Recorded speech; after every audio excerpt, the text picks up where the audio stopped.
우리 그전에 우리가 주기도문 강해하며 일용할 양식을 주옵시고 하는 말씀을 상고했습니다. 오늘은 죄 지은 자를 사하여 준 것 같이 우리의 죄를 사하여 주옵소서 하는 토막에 이르렀습니다. 우리 한번 따라 하시길 바랍니다. 우리의 죄를 사하여 주옵소서. 우리의 죄를 사하여 주옵소서. 우리가 모두 주기도문을 외울 줄 압니다. 그 많은 주기도문 내용 가운데에 주옵소서 하는 기도는 단 두 가지입니다. 그런 것 보면 우리가 다시 기도를 좀 배워야 될 것 같아요. 우리는 기도하면 주옵소서부터 먼저 생각하는데 주기도문에 보면 주옵소서는 한 문장밖에 없다고 하는 것입니다. 일용할 양식을 주옵시고 우리 죄를 사하여 주옵소서. 근데 이것이 and라고 하는, 그리고라고 하는 접속사로 연결되어져서 한 문장밖에 없습니다. 우리 주님께서는 전능한 하나님, 능력 많으신 하나님 앞에 그 능력을 구하기 위해서, 하나님 앞에 순복하기 위해서, 순종하기 위해서 하나님이 내게 맡겨주신 사명이 무엇인가, 나를 향한 하나님의 거룩한 기대와 뜻이 무엇인가를 고민하는 몸부림의 기도는 밤을 지새웠습니다. 그 기도를 위해서 새벽에 일어났습니다. 그 기도를 위해서 땀방울이 핏방울이 되도록 기도를 하셨습니다. 그런데 주옵소서의 기도는 아주 단순하고 간단했다고 하는 것을 알 수 있습니다. 특별히 주님께서 우리에게 가르쳐 주신 그 기도에 보면 그 긴 기도 가운데 단 한 문장, 일용할 양식을 주옵시고 우리의 죄를 사하여 주시옵소서, 한 문장밖에 없었다 하는 사실입니다. 그리고 일용할 양식을 주옵소서 하는 기도와 우리의 죄를 사하여 주옵소서 하는 기도가 같은 문장 안에 들어있다고 하는 사실입니다. 엔드로 연결된 한 문장이라고 하는 사실입니다. 왜요? 우리가 일용할 양식이 매일매일 필요한 만큼 매일매일 용서가 필요하기 때문에, 우리가 용서받아야 한다는 이 사실은 우리의 일용할 양식이 필요한 만큼 아주 절박하기 때문에 그렇습니다. 여러분, 밥을 먹지 않으면 어떻게 되겠습니까? 마찬가지로 우리가 용서받지 않고서는 하루하루를 살아갈 수 없다는 사실입니다.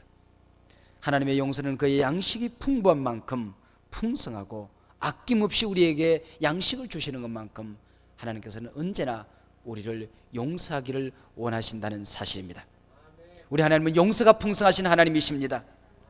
주님 앞에 돌아오면 용서하시겠다가 아니고 하나님은 언제나 먼저 용서해 놓고 기다리시는 아버지이십니다.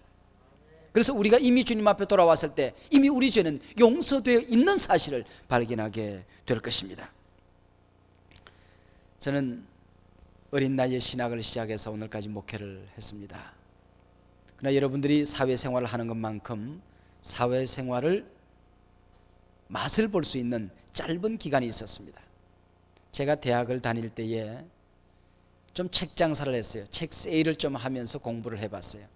그 책을 어깨에 걸머쥐고, 또 어떨 때는 어떤 친구가 그 자동차에 올라가서 책을 팔거나, 또 뭐 어디서 청계천에 어디에 가면은 거기에 조그만한 뭐 빛 같은 거, 그 당시에는 거울 같은 거, 그런 걸 이렇게 몇 개 놓고 그걸 팔곤 했어요.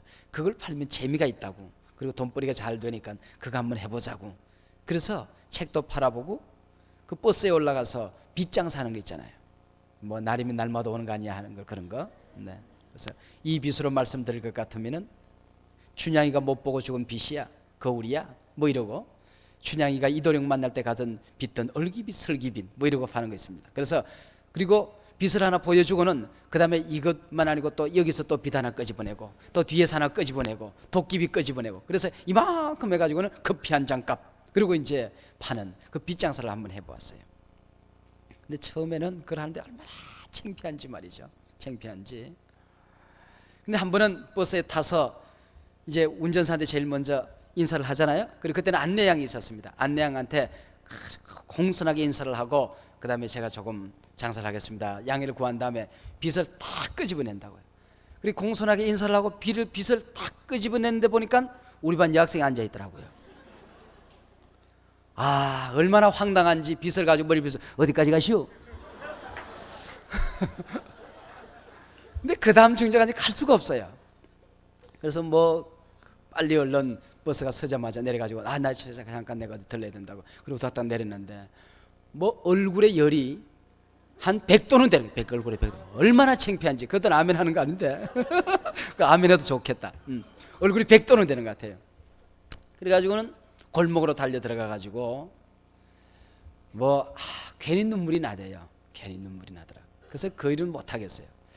그 왜 못하는 거 하니 다른 건 하겠는데 좀 사람들 앞에 이게 서면서 그걸 한다는 게 내가 나중에 목사가 될 터인데 또 목회를 하게 되면은 작은 교회 할 목사 같지는 않고 그런데 제가 설교를 하려고 단에 탁 섰는데 교인들이 저 양반 어디서 봤더라 이러면 곤란할 것 같더라고. 그래서 그건 안 될 것 같아서 제가 빗장사는 못하고 책장사를 좀 했습니다. 책장사는 개인 집에 들어가는 거니까 약수동 금호동 그 언덕을 다니면서 또 서울 시내를 다니면서 책장사를 좀 해봤어요. 그리고 제가 대학원 다닐 때는 그 와이사스 장사를 좀 했어요. 와이사스 장사. 그때는 요즘은 와이사스를 어디 사면 됩니다만 그때는 회사 같은 데 들어가 가지고 목 사이즈를 재고 어깨 재고 이렇게 가슴 재고 길이 재고 팔 기장 재고 이렇게 해 가지고는 적어 와 가지고 그 명동에 가 가지고 공장에 가서 와이사스를 만들다가 회사에다가 갖다 주면 돈을 받고 그렇게 합니다. 그렇게 한번 해 봤어요. 근데 지금 얘기하니까 재미가 있는데 그때는 참 못 하겠대요. 정말 자존심 상하고요. 그래서 만들어줬는데 아주 최선을 다해서 만들었는데 입어보면서 꼭 맞게 해달라고 그래놓고는 꼭 맞았다고 이게 터질 옷이라고 그러고 갖다 집어 던져버리는데 새로 맞춰오라고 그런단 말이죠. 또 좀 넉넉하게 맞춰달라고 그래놓고 넉넉하게 맞춰주니까 이게 옷이냐 이게 자루지 이런단 말이에요. 그때 무너져 내리는 자존심. 그리고 또 제 군대 생활을 제가 한 4년 몇 개월 동안 해보았어요. 근데 군대 생활을 해보면 그 엄격한 계급사회 아닙니까? 그래서 저는 또 너지막하게 군대를 가가지고 저보다 계급은 높은데 나이가 서너 살 적은 사람도 있단 말이죠. 근데 그 앞에 볼 때마다 충성 인사를 하고 그러고 다니는데 군대 사회니까 이러고 다니긴 하지만은 그 왠지 좀 끌적지근하고 뭐가 신통찮은 뭐가 있더라고요. 그걸 내가 짧은 시간 긴 시간 제가 여러분들만큼 그렇게 직장생활이나 사회생활을 길게 하지는 않았지만 저 나름대로 짧은 시간 그런 경험들을 하면서 여러분들이 사회에서 어떻게 살아가는가를 너무나도 잘 알고 있습니다. 얼마나 아프십니까? 근데 여러분들 저녁에 집에 들어가서 쉬려고 하면 그냥 아무것도 보이지 않잖아요. 마땅히 집에 가서 아내에게 수고했다 그러고 싶고 자식들의 손을 잡아주고 싶은데 온 몸이 녹초가 되어 있단 말이죠. 그럴 수 없다는 거 여러분 너무나도 잘 알지 않습니까?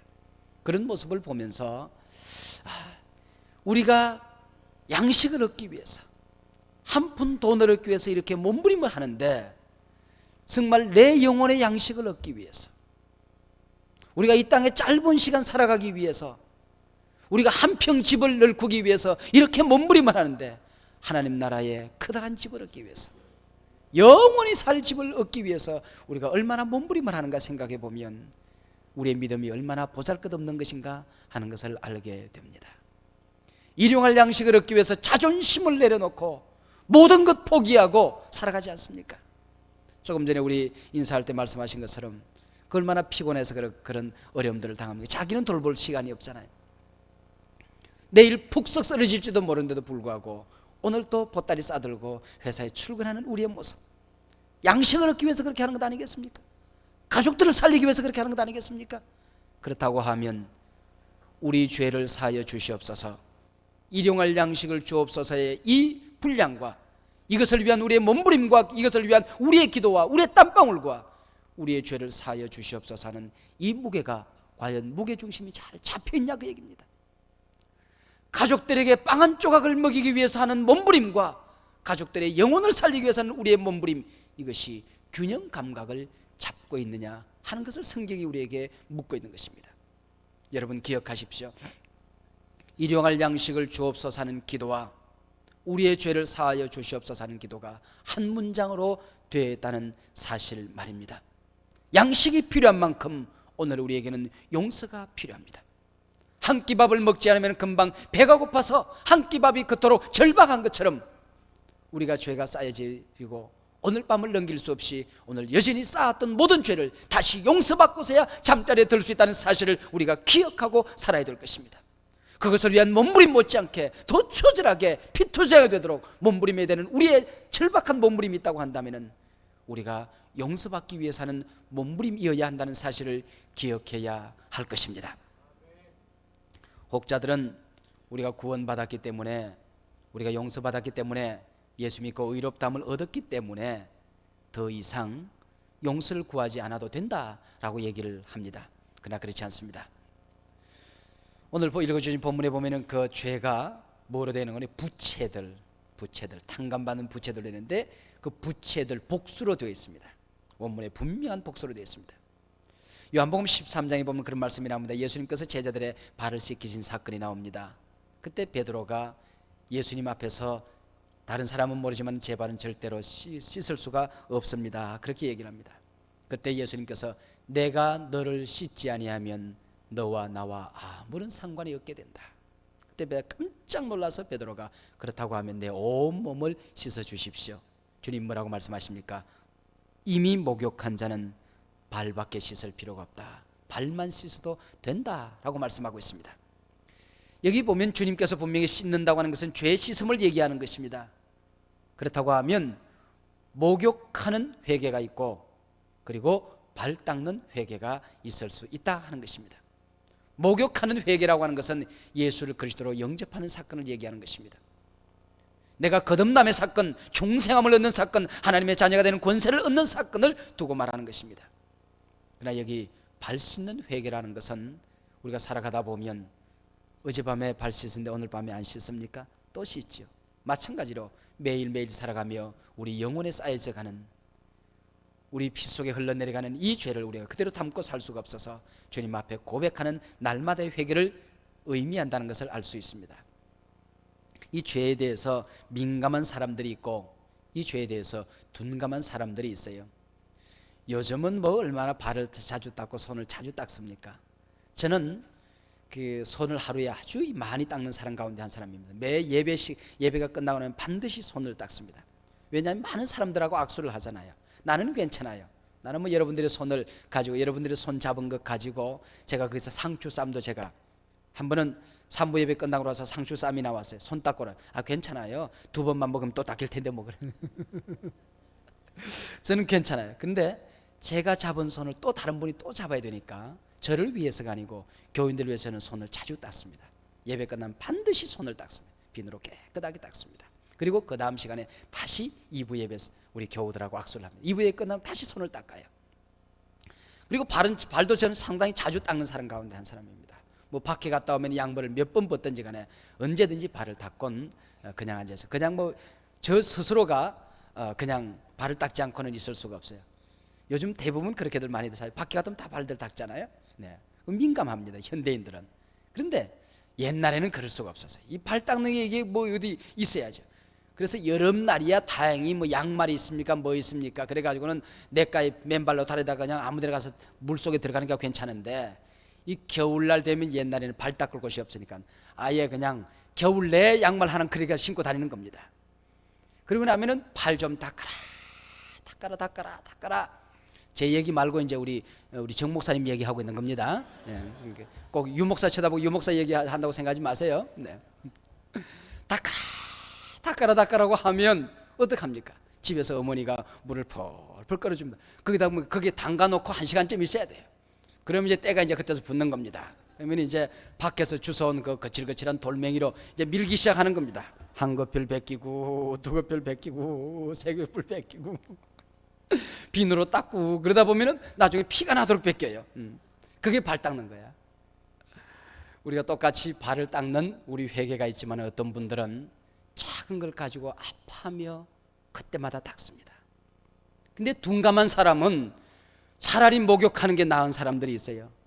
얼마나 회개를 안 했든지, 오늘 회개했나, 지난주일 회개했나, 한 달 전에 회개했나, 그냥 쌓여서 그걸 벗겨내려고 하면은 피투성이가 되는, 피가 나야 되는, 이리 터지고 저리 터지고, 이리 찢겨지고 저리 찢겨지고, 하나님 앞에 이리 터지고 저리 맡아서 온 몸이 피투성이가 돼야만이 그때서 주님 앞에 와서 회개하는 어리석은 사람들이 있다, 그런 얘기입니다. 우리가 우리 죄를 용서하여 주시옵소서 하는 이 회개의 기도는 지난달에 했기 때문에 오늘 안 해도 되는 그런 회개가 아니고 날마다 잠자리에 들기 전에 매일같이 회개해야 되는 회개를 의미하고 있습니다. 이 부채, 요즘 여러분 우리가 빚진다는 것이 얼마나 무서운 것인가 하는 것을 우리가 절감하고 있지 않습니까? 여러분, 외국에 우리 빚을 얻어가지고 살았던 우리 기업들, 외국에 철없이 빚을 내서 흥청망청 살았던 우리 민족의 아픔이 얼마나 큰 것입니까? 빚 무서운 줄 알고 살아가는 게 요즘 우리나라 사람들입니다. 빚이 얼마나 무서운 것인지 모릅니다. 그래서 성경은 그 당시에 바로 예수님께서 이 말씀을 하시던 그 당시, 성경이 기록될 이 당시는 요즘 말하고 있는 IMF 체제보다 더 처절한 것이었습니다. 빚을 갚지 못하면 아내가 그 집에 종으로 팔려갑니다. 종으로 팔려가면 그 집에서 그냥 부엌 청소나 하고 일이나 하는 게 아닙니다. 완전히 종이 되는 것입니다. 언제든지 몸을 강탈할 수 있는 노예가 되어버리고 마는 것입니다.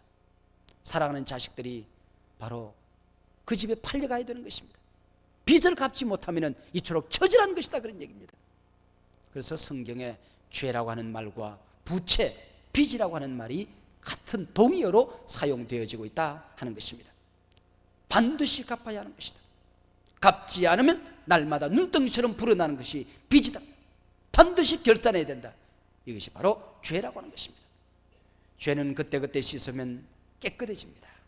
정결해집니다. 맑아집니다. 그러나 그때마다 회개하지 아니하면 자꾸 커지게 되는 것입니다. 자꾸 눈덩이처럼 불어나게 되는 것입니다. 우리가 이 문제 해결하지 아니하면 반드시 해결하는 날이 오고야 만다는 사실입니다. 여러분, 주님 앞에 설 때에 다른 것 좀 모자라도 괜찮아요.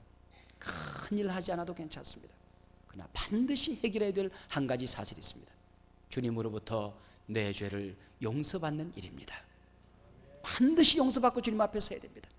그리고 또 한 가지, 다른 사람을 용서하는 일입니다. 여러분, 미워하는 마음 오랫동안 내 가슴 속에 담고 있지 마십시오. 언제 어떤 모습으로 우리가 하나님 앞에 설지 알지 못한다는 사실입니다. 반드시 내가 하나님 앞에 용서받고 살아야 한다. 그리고 다른 사람을 용서하고 살아야 한다 하는 것입니다. 이 부채의 종류에는 우선 내가 나 자신에게 쌓아왔던 부채가 있습니다. 육체를 함부로 굴린 죄 말입니다. 그리고 마음, 정신, 정서를 사악하게 만든 나 자신의 죄가 있습니다. 영혼을 더럽힌 죄가 있습니다. 신경쇠약이라고 하는 것, 이런 것 좋지 않은 것입니다. 자기 육체를, 자기 정서를 자기가 망가뜨린 것 아니겠습니까? 제가 초등학교를 졸업하고 중학교 때부터 집을 떠나서 자취도 하다가 고등학교 때에 또 기숙사에도 살다가 대학 다니면서 집 떠나서 살았습니다. 어머니 곁을 떠나서 초등학교 졸업 맞고 어머니 곁을 떠나서 살기 시작을 해서 제가 장가 간 다음에야 그때서 이제 어머니 모시고 함께 살게 지금까지 살고 있는데, 그 긴 시간 동안 혼자 살다 보니까 밥을 제때 먹습니까? 뭐 자취하면서 그 밥하기 싫으니까 그냥 라면 하나 먹고 국수 하나 먹고, 또 어디 가서 보면 한 끼 굶고 두 끼 때는 이제 밥 두 그릇 먹고, 그리고 살다 보니까 위를 버렸어요. 그래서 위를 버려서 제가 전도사 시절 장가를 가서 아내가 지어주는 따뜻한 밥을 먹으니까 그때서 이게 드러나더라고요. 그냥 고추장에 그냥 밥 말아 먹고 또 굶고 라면 삶아 먹을 때는 그걸 잘 몰랐는데, 장가 가서 따뜻한 방에 잠자고 따뜻한 밥 먹기 시작하니까 이게 탕 터지더라고요.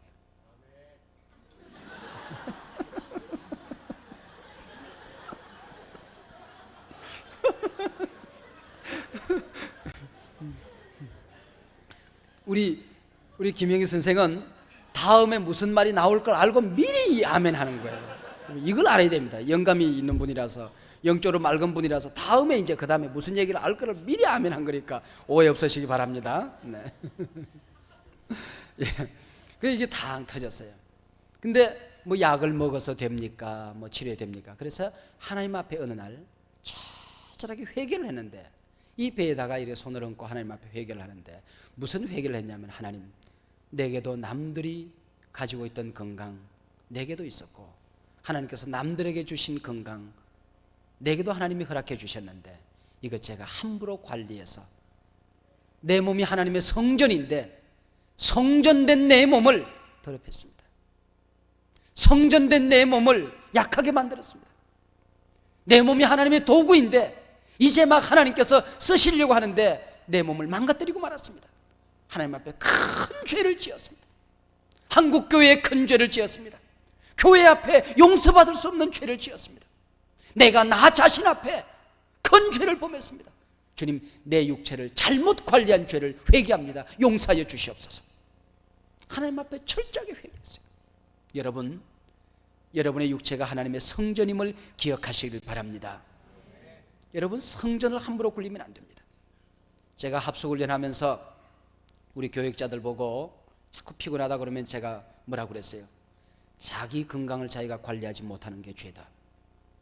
하나님 일을 하면서 건강을 잘 관리해야만이 하나님께서 마음 놓고 쓸 수 있는 게다. 자기 건강을 잘 관리해라. 제가 그렇게 얘기했어요.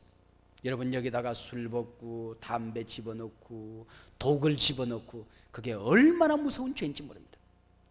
그것은 뭐와 같은 거니? 내 육체를 함부로 굴리는 것은, 내 육체에 술을 붓는 것은 다른 사람들의 가슴에 칼을 꽂는 것과 동일한 죄입니다. 우리가 우리의 건강을 잘 유지해야 됩니다. 하나님께서 주신 성전을 깨끗하게 관리할 줄 알아야 된다, 그런 얘기입니다. 하나님, 내가 내게 지은 죄가 있습니다. 내 육체에 지은 부채가 있어요. 내 정서에 지은 부채가 있습니다. 내 삶 속에 지은 부채가 있는 것입니다. 내가 다른 사람에게 진 빚이 있어요. 기도의 빚을 지고 살았고요, 사랑의 빚을 지고 살았고요, 친절의 빚을 지고 살았고요, 다른 사람들이 내게 베풀어 주신 은혜를 내가 갚지 못하고 살았습니다. 다른 사람들에게 진 빚이 있습니다. 교회에 진 빚이 있어요.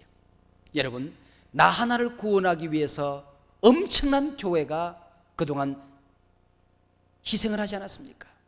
내게 복음이 전해지기까지 얼마나 많은 믿음의 선진들이 피를 흘렸습니까? 목회자들이 얼마나 목이 아프라 시간마다 말씀을 전했습니까? 교회에 진 빚이 있는 게요. 그리고 하나님에 대한 빚이 있습니다. 하나님의 형상을 파괴한 죄, 성령을 근심하게 한 죄, 예수 그리스도의 핏값을 다 갚지 못한 죄, 이런 죄들이 우리 모두에게 있습니다. 그래서 우리는 기도할 때마다 우리가 우리 죄를 사하여 준 것 같이, 용서한 것 같이 우리 죄를 사하여 주시옵소서 기도하게 되는 것입니다. 여기에 우리 오해가 있어요. 하나님, 내가 다른 사람 용서했으니까 하나님도 나를 용서해 주셔야 되는 것 아닙니까? 이런 뜻을 우리가 율법적으로 해석하기가 쉬운데 그런 것은 아닙니다. 하나님이 우리 죄를 용서해 주셨기 때문에 나도 마땅히 다른 사람들의 죄를 용서합니다. 하나님, 또 내가 범죄했사오니 내 죄를 용서하여 주시옵소서 하는 기도입니다. 이 기도는 어떻게 보면 무서운 기도입니다. 어떤 분은 이 기도를 하다가 너무 아파서 다른 사람들을 용서할 수 없어서, 여러분, 우리 마음속에 다른 사람을 용서하지 못하고 내 마음속에 남아있는 사람들이 있지 않습니까? 그런 사람들이 이 기도를 하게 될 때에 이것이 얼마나 아픈 기도인지 모릅니다. 조금 직설적으로 이 성경을 번역해 보면, 부정문으로 바꾸어 보면, 내가 다른 사람들을 용서하지 못할 바에는 차라리 주님 나를 용서하지 마십시오 하는 기도입니다. 내가 다른 사람들의 죄를 용서한 것 같이 내 죄를 용서해 주시옵소서 하는 기도는, 하나님, 내가 주님으로부터 용서를 받았습니다, 나도 다른 사람 용서합니다, 또 용서해 주시옵소서 하는 기도입니다. 그런데 나는 주님으로부터 용서받았는데도 내가 다른 사람을 용서할 수 없다고 하면, 하나님, 나는 마땅히 용서받을 수 없는 죄인입니다 하는 고백 아니겠습니까? 이것은 아픈 기도라는 사실을 우리가 알아야 합니다. 우리가 어떻게 용서를 실제로 우리가 실현할 수 있습니까? 우선 이해해야 합니다. 이해란 말은 understand, 다른 사람 아래 선다, 그런 말이라고 그러죠. 다른 사람들을 이해하지 않고서는 우리가 진정으로 용서를 할 수가 없습니다. 그리고 뿐만 아니고 자기 자신을 살펴보아야 됩니다. 대개 용서하지 못할 때는 객관성이 없는 사람들이 그래요. 객관성이 없는 사람, 자기만 생각하는 사람. 자기를 살펴보면 용서 못할 사람이 아무도 없어요. 다 용서하게끔 되어 있습니다. 나를 살펴보지 못해서 그래요. 옛날에 어떤 신문사에 입사시험 문제가 있었는데 장지연에 대해서 아는 대로 써라, 그렇게 나왔대요. 그랬더니 장지연은 소인의 초등학교 1학년 때 같은 반 친구였으며 뭐 이렇게 썼다고 그래요. 그래서 지금은 어디에 취직을 해가지고 과장으로 근무하고 있다. 맞기야 맞지요. 그러나 그 문제가 요구하는 것 아니잖아요. 뭐 무슨 신문입니까? 그게 주필이었죠? 황성일보입니까? 주필. 시일야 방성되고 가던 분. 그분에 대해서 써라 그랬더니 자기 친구라고 그러더래요. 초등학교 1학년 때 같은 반이었다고 그러더래요. 그게 맞은 것 아니지 않습니까? 나는 맞아요. 나 혼자 보면 이게 100% 맞습니다. 그런데 전체를 우리가 살펴보면 이게 옳은 일이 아니거든요. 여러분, 우리가 세상을 보더라도 좁은 대롱 안으로 이렇게 들여다보면 그것만 보입니다. 세상이 보이지 않습니다. 그러나 대롱에서 눈을 뜨고 세상을 보면 넓은 세상이 보입니다. 우리가 언제나 객관성을 가져야 될 필요가 있습니다. 세 번째로 늘 기도해야 합니다. 내가 주님으로부터 풍성한 은혜를 받아 누리고 살아가면 용서 못할 사람이 없어요. 용서 못할 때는 언제냐? 내 믿음이 떨어졌을 때에, 하나님으로부터 받아 누리는 은혜가 고갈되어졌을 때에 우리는 용서의 은혜를 잃어버리게 된다는 사실입니다. 그래야 우리가 풍성히 기도해서 풍성한 은혜에 젖어 있을 때에 모든 사람들을 사랑으로 풍성하게 감싸 안아 살아가게 될 줄로 믿습니다. 믿음으로 살아야 됩니다. 나는 안 돼, 나는 안 돼. 뭐 주님의 뜻이면 하겠지만, 아니요. 여러분은 용서할 수 있습니다. 여러분 용서하시기를 바랍니다. 피아노는 피아노 치면서 피아노를 자꾸 더 잘 치게 되듯이 용서는 자꾸 하면서 더 용서 잘하는 사람이 되는 것입니다. 기도는 하면 할수록 더 기도의 용사가 되듯이 용서도 마찬가지입니다. 자꾸 용서하는 사람은 더욱더 잘 용서하는 사람이 되는 것입니다. 죄를 회개하는 것도 마찬가지입니다. 수영은 하면 할수록 더 수영을 잘하는 사람이 되듯이 자꾸 죄를 회개하고 죄에 민감하고 예민한 감정을 가지고 예민한 영성을 가지고 살아가면 작은 죄를 짓고서도 우리가 성능 좋은 교인이 되면, 성능 좋은 기계가 되면 자기 죄를 깊숙이 있는 것을 들여다보고 작은 죄를 크게 보고 회개할 수 있게 되는 것입니다. 오늘 아침 우리가 십자가에 달리신 주님의 고난을 기억했는데 우리 고난주의를 보내게 될 텐데, 여러분 예민해진 영성을 가지고 날마다 새롭게 정결해지는, 거룩해지는, 주님 앞에 고백하고 용서받는, 그리고 이웃들을 사랑하고 용서하는 복된 삶을 살아가도록 하십시다. 우리 기도하겠습니다. 하나님 아버지, 고맙고 감사합니다. 일용할 양식이 필요한 만큼 우리에게 용서가 절박해서 아버지 하나님, 양식과 용서를 함께 가르쳐 주신 하나님 감사합니다. 주님, 우리를 용서하여 주시옵시고 다른 사람을 용서할 수 있는 권능을, 새 힘을 우리 모두에게 허락하여 주시옵소서. 우리 세 가족들을 한 가족으로 영접하는 이 복된 시간, 우리의 서로에게 허물이 있음을 우리가 서로들 인정하며 살겠습니다. 허물 볼 때마다 그 허물을 끄집어내고 들고 돌아다니며 누구에게 허물이 있다고 우리가 떠들고 돌아다닐 것이 아니고, 저 허물을 감싸라고 나를 보내주셨구나. 새 가족들의 허물을 우리가 덮겠습니다. 교회의 허물을 새 가족들의 사랑으로 덮을 수 있도록 은혜를 내려 주시옵소서. 다른 사람들의 모자라는 모습을 보면 아무개는 모자란다고 우리가 떠벌릴 것이 아니고, 저거 채우라고 나를 저에게 보내주셨구나. 왜 저의 허물이 보였을까? 아버지 하나님, 내가 달려가 채울 수 있는 용기와 믿음과 사랑을 우리 모두에게 허락하여 주시옵소서. 다른 사람의 상처를 보면 또 피를 나게끔 쫓는 못난 영성 말고 그것을 감싸고 덮을 수 있는 아름다운 예수의 마음을 우리 모두에게 허락하여 주시옵소서. 우리가 우리 서로의 죄를 용서한 것처럼 하나님, 우리 모두의 죄를 이 시간 용서하여 주시옵소서. 예수님, 우리의 모두의 죄를 용서하여 주신 것처럼 우리가 서로의 잘못을 용서하며 살아갈 수 있도록 도와주시옵소서. 예수님 이름으로 기도하옵나이다. 아멘.